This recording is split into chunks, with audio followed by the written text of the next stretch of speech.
Good morning all my dear students. तो आज एक नया टॉपिक डिस्कस करेंगे जिसका नेम है इवेपोरेशन। तो इवेपोरेशन क्या होता है आज समझते हैं इस क्लास में। देखिए इवेपोरेशन का जो टॉपिक है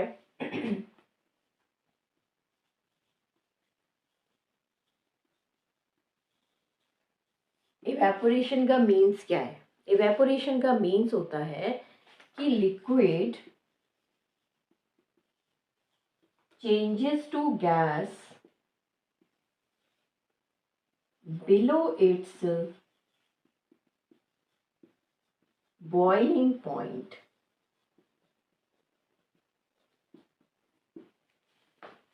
ठीक है, जब कभी भी कोई लिक्विड गैस गैस में कन्वर्ट होता है लेकिन बॉइलिंग पॉइंट के नीचे, तो हम उसको बोल देते हैं इवेपोरेशन।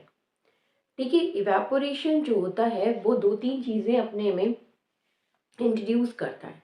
कैसे इंट्रोड्यूस करता है? सबसे पहली बात, इवेपोरेशन में हमेशा वाटर की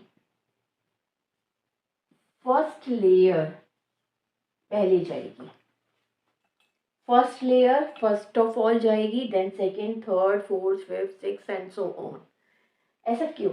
क्योंकि जब भी कभी हीटिंग इफेक्ट इसे मिलेगा, यहाँ से हम इसे हीट दे रहे हैं, अब हीटिंग इफेक्ट इसे मिल रहा है, यहाँ के जो पार्टिकल्स हैं, सारे पार्टिकल्स नहीं, not all particles, some particles, तो some particles have sufficient kinetic energy to convert their state. अब क्या होता है कि जैसे ही इसको एनर्जी मिलती है, some of the particles gain this energy and convert into the next state. अब क्या हो रहा है देखिए, कुछ पार्टिकल्स को एनर्जी मिली, उनकी एनर्जी इतनी हो गई कि वो वहां से अपनी पोजीशन को चेंज करने के लिए कैपेबल हो गए।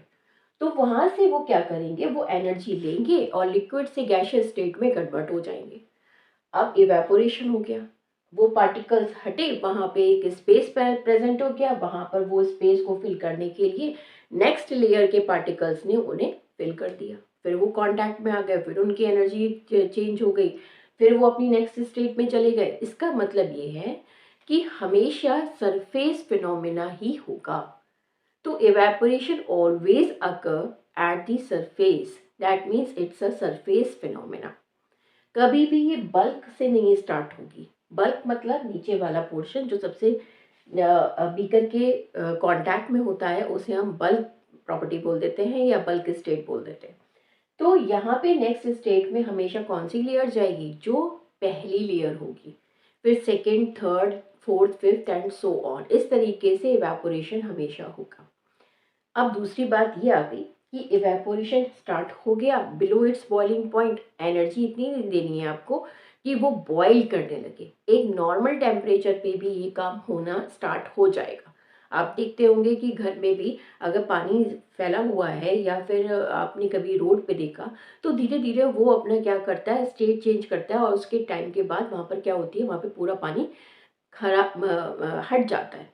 तो कहने का ये सेंस है कि यहाँ पर इवेपोरेशन हमेशा सरफेस फिनोमेना होगा and it will be faster if it surface area is more. अब कैसे? देखिए एक छोटी सी बात देख लेते हैं। जैसे मान लीजिए एक बीकर मैंने छोटा ले लिया, ये एयर के कांटेक्ट में आया, मतलब हीट के कांटेक्ट में आया, अपनी स्टेट चेंज करना शुरू कर दिया। तो भाई ऑब्वियस सी बात है, इन दोनों में सबसे पहले कौन स्टार्ट करेगा, कौन अपने आप को चेंज करना स्टार्ट कर देगा? ये वाला, क्योंकि इसका सरफेस एरिया ज़्यादा है। इवेपोरेशन हमेशा सरफेस एरिया पर भी इफेक्ट डालती है। ठीक है, इफेक्ट मतलब कि सरफेस एरिया पर, सरफेस एरिया की वजह से इसके ऊपर इफेक्ट पड़ता है। अब हम ये बात करते हैं कि इवेपोरेशन हो गया भाई, इवेपोरेशन क्या फिनोमेना हो गया कि सरफेस फिनोमेना है, इट ऑलवेज कॉज कूलिंग। ये कूलिंग को कॉज करेगा, कैसे अभी देखेंगे, बात करेंगे इसके बारे में। तो ये दो चीजें इसमें आपने समझी। ठीक है, पहली बात कि लिक्विड से गैसियस स्टेट में जाएगा लेकिन इट्स बिलो बॉइलिंग पॉइंट, और जब भी ये होगा तो ये एक सरफेस फिनोमेना होगा, ये एक बल्क फिनोमेना नहीं होगा। अब दूसरी बात समझते हैं, क्या फैक्टर्स हैं जो इवेपोरेशन को अफेक्ट डालते हैं। देखिए इवेपोरेशन को अफेक्ट डालने के लिए चार बातें बहुत इंपॉर्टेंट हैं। फोर फैक्टर्स हम लेके चलते हैं। फोर फैक्टर्स कौन कौन से हैं? सबसे पहला फैक्टर है हमारा टेम्परेचर, इसी को हम डिस्कस करेंगे। टेम्परेचर। अब मैं एक ही चीज़ में सारी बातें आपको बता देती हूँ कि टेम्परेचर जो होता है वो डायरेक्टली प्रोपोर्शनल है काइनेटिक एनर्जी के, ठीक है। और एक और बात बता देते हैं कि टेम्परेचर जब डायरेक्टली प्रोपोर्शनल है तो टेम्परेचर जो है वो डायरेक्टली प्रोपोर्शनल होगा भाई रेट ऑफ इवेपोरेशन के। जितनी तेजी से टेम्परेचर बढ़ेगा उतनी तेजी से इवेपोरेशन भी होगा। कैसे? टेम्परेचर बढ़ेगा, काइनेटिक एनर्जी बढ़ेगी, काइनेटिक एनर्जी बढ़ेगी तो ऑब्वियस सी बात है वेलोसिटी इंक्रीज होगी, और वेलोसिटी जब इंक्रीज होगी तो वहाँ पर रेट ऑफ डिस्प्लेसमेंट या कह लीजिए कि रेट ऑफ ट्रांसफ़र बढ़ जाएगा। जल्दी जल्दी पार्टिकल्स अपनी नेक्स्ट स्टेट से नेक्स्ट स्टेट में जाना शुरू कर देंगे। तो अगर टेम्परेचर बढ़ाने से काइनेटिक एनर्जी बढ़ती है तो काइनेटिक एनर्जी बढ़ेगी तो कहीं ना कहीं इवेपोरेशन का भी तो रेट बढ़ता जाएगा। तो जिस दिन अगर गर्मी ज़्यादा हो गई उस दिन इवेपोरेशन फास्ट है, सनी डे हो गया। जिस दिन रेनी डे हो गया उस दिन इवेपोरेशन स्लो है। तो टेम्परेचर इस पे बहुत बड़ा रोल प्ले करता है। ये बात सबको क्लियर हुई? दूसरी बात समझते हैं हम लोग सरफेस एरिया की। अब सरफेस एरिया दूसरा फैक्टर आ गया, टेम्परेचर हो गया ये वाला। अब दूसरा हम ले लेते हैं सरफेस एरिया। अब भाई सरफेस एरिया हो गया तो जितना ज़्यादा एरिया होगा उतना ही ज़्यादा इवापोरेशन होगा। अब जैसे एक एग्जांपल ले लेते हैं। एग्जांपल कैसे कि अगर मैंने इसे बोल दिया तो ये रेट ऑफ इवेपोरेशन के डायरेक्टली प्रोपोर्शनल है, ये भी बात आप समझ लीजिए, ठीक है। रेट ऑफ इवेपोरेशन की डायरेक्टली प्रोपोर्शनल। सरफेस एरिया जैसे जैसे बढ़ाते चले जाओगे इवेपोरेशन का रेट आपका इंक्रीज होता चला जाएगा। अब जैसे कि एक एग्जांपल लेते हैं, सपोज कर लीजिए ये है क्लोथ बहुत सुंदर क्लोथ है, क्लोथ को रख दिया है और ये है एक दूसरा क्लोथ जो थोड़ा सा फैला हुआ है अच्छे से। ये जल्दी सूखेगा या ये जल्दी सूखेगा? ये ड्राई होगा और ये ड्राई होगा। ऑब्वियस सी बात है ये ड्राई होगा। क्यों? क्योंकि इसके जितने भी वाटर पार्टिकल्स होंगे वो एयर के कांटेक्ट में, सन के कांटेक्ट में आने से जल्दी अपने आप को चेंज करेंगे, क्योंकि इनको एक एरिया मिल गया, एक इनको स्पेस मिल गया। यहाँ पे स्पेस नहीं मिला, इसलिए रेट ऑफ इवेपोरेशन इसमें फास्ट हो जाएगा लेकिन इसमें नहीं होगा। तो सरफेस एरिया के बढ़ने से क्या होता है, इवेपोरेशन जल्दी जल्दी होना शुरू हो जाता है। एक एग्जाम्पल और लेते हैं कप का और सॉसर का। सॉसर मतलब जिसमें हम चाय डाल के पीते हैं, ठीक है, और कप हो गया आपका। अब कप से आप सिप कर रहे हैं और एक सॉसर से सिप कर रहे हैं, बताइए सरफेस एरिया किसका ज़्यादा है? सॉसर का सरफेस एरिया ज़्यादा है। अब कप और सॉसर में सॉसर का एरिया ज़्यादा है भाई। जो प्लेट टाइप की होती नहीं है वो इस तरीके से यूं करके प्लेट टाइप की होती है। देखो कितनी अच्छी ड्राइंग है मेरी, है ना। तो ये एक कप हो गया और ये हमारा एक कप हो गया। ये इस तरीके से हमने पकड़ लिया इसको। अच्छा लग रहा है कप? थोड़ा टेढ़ा मेढ़ा है, अब समझने में क्या जाता है, समझ लो बस। ये कप हो गया बच्चों, ठीक है, ये कप हो गया अब आपका। अब आपने कप और सॉसर का देखिए सर सरफेस एरिया मैनेज कर लो थोड़ा सा। ऐसा है कि ड्राइंग में इतनी मैं बहुत क्या बोलते हैं एक्सपर्ट नहीं हूँ, तो बस बना देती हूँ कि समझने में आ जाए आप लोगों को, ठीक है।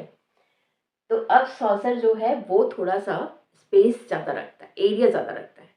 चाय आपने इसमें रखी, चाय डाली, क्या हुआ, ठंडा जल्दी हो जाएगा? यहाँ पर नहीं होगा। तो इवेपोरेशन जो है वो फास्टर उसमें होगा जिसमें सरफेस एरिया ज़्यादा होगा, ठीक है।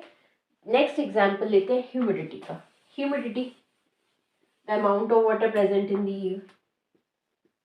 भाई नेक्स्ट एग्जाम्पल हो गया हमारा humidity, the amount of water present in the air.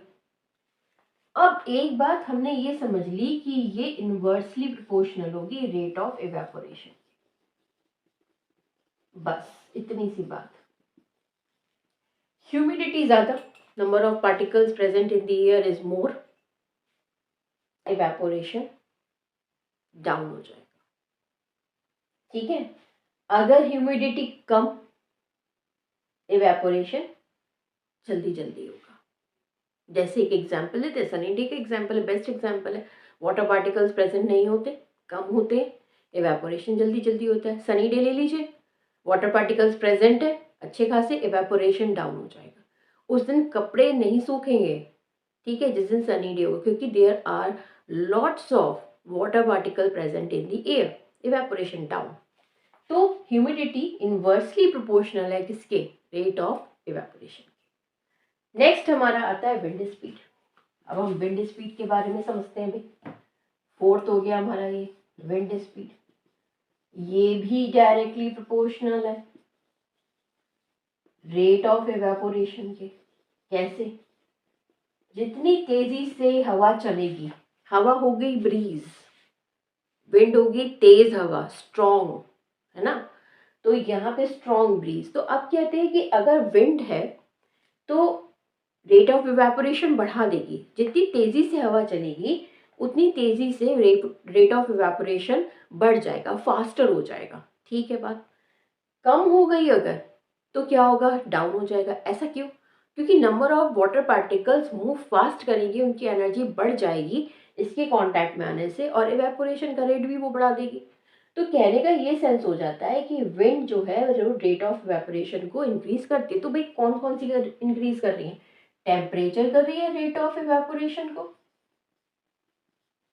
Humidity inversely है रेट ऑफ इवेपोरेशन के,